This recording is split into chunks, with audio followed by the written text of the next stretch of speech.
નીટની પરીક્ષામાં ગેરરીતિને લઈને કોંગ્રેસે વિરોધ કર્યો છે। વડોદરામાં કોંગ્રેસ દ્વારા નીટની પરીક્ષાનો વિરોધ કરવામાં આવ્યો। સયાજીગંજ ડેરીડેન સર્કલ પાસે કોંગ્રેસ દ્વારા ધરણા કરવામાં આવ્યા। બેનર, પોસ્ટર અને પ્લે કાર્ડ સાથે વિરોધ પ્રદર્શન કરવામાં આવ્યું। દેશભરમાં વિદ્યાર્થીઓનું ભવિષ્ય સાથે ચેડાના આક્ષેપ થઈ રહ્યા છે। વિરોધને પગલે પોલીસ અને કોંગ્રેસના કાર્યકરો વચ્ચે ઘર્ષણ પણ થયું છે।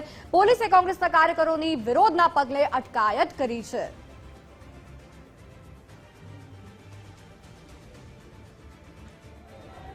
વડોદરા શહેરમાં નીટની પરીક્ષામાં થયેલી ગેરરીતિને લઈને યુથ કોંગ્રેસ દ્વારા વિરોધ છે તે કરવામાં આવી રહ્યો છે। સયાજીગંજ ખાતે ડેરીડેન સર્કલ છે ને ત્યાં જે યુથ કોંગ્રેસ છે તેમના દ્વારા ધરણા કરી અને જે વિરોધ છે તે કરવામાં આવી રહ્યો છે। બેનર, પોસ્ટર અને પ્લેકાર્ડ સાથે આખું આજે વિરોધ કરવામાં આવી રહ્યો હતો અને ત્યારે જ આખું આજે રસ્તા રોકો આંદોલન છે તે પણ કરવામાં આવી રહ્યું હતું। યુથ કોંગ્રેસ દ્વારા રોડ ઉપર બેસી અને ચક્કાજામ છે તે પણ કરવામાં આવ્યું છે અને તેને જ લઈને ક્યાંક ને ક્યાંક ટ્રાફિક જામના પણ દ્રશ્યો છે તે અહીં જોવા મળી રહ્યા છે। જોકે આ જે ચક્કાજામ કરી રહેલા તમામ જે યુથ કોંગ્રેસના કાર્યકર છે તેમની હાલ પોલીસ દ્વારા અટકાયત છે તે કરવામાં આવી રહી છે। યુથ કોંગ્રેસના જે આગેવાનો છે તેમના દ્વારા દેશભરના યુવાનો અને વિદ્યાર્થીઓનું ભવિષ્ય બગાડવાના પણ આક્ષેપ છે તે કરવામાં આવે છે। યુથ કોંગ્રેસ છે તે એનટીએને બેન કરવા તેમજ નીટની જે પરીક્ષા છે તેનું ફરીથી આયોજન કરવાની પણ માંગ કરી રહી છે।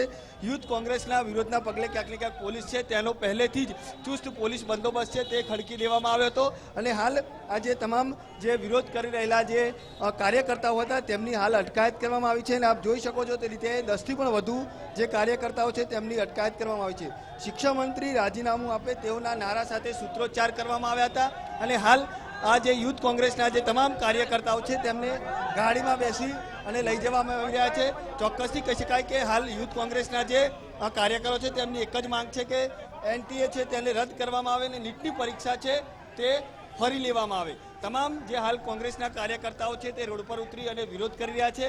તમામ લોકોએ રોડ પર બેસીને ચક્કાજામનો પણ પ્રયાસ કર્યો પરંતુ ક્યાંક ને ક્યાંક પોલીસ દ્વારા આખો આ જે પ્રયાસ છે તે નિષ્ફળ કરવામાં આવ્યો અને ટૂંક સમયમાં જ આ જે તમામ કાર્યકર્તાઓ છે તેની અટકાયત કરી દેવામાં આવી છે। ચોક્કસથી પોલીસનો જે ચુસ્ત બંદોબસ્ત છે તે પહેલેથી જ અહીંયા ખડકી દેવામાં આવ્યો હતો અને હાલ જે તમામ કાર્યકર્તાઓ છે તેમની અટકાયત કરી અને અહીંયાથી લઈ જવામાં આવી રહ્યા છે। એટલે ચોક્કસથી કહી શકાય કે હાલ એનટીએ અને જે નીટની પરીક્ષા છે તેને લઈને યુથ કોંગ્રેસના જે કાર્યકર્તાઓ છે તે હાલ ઉગ્ર વિરોધ છે તે કરી રહ્યા છે।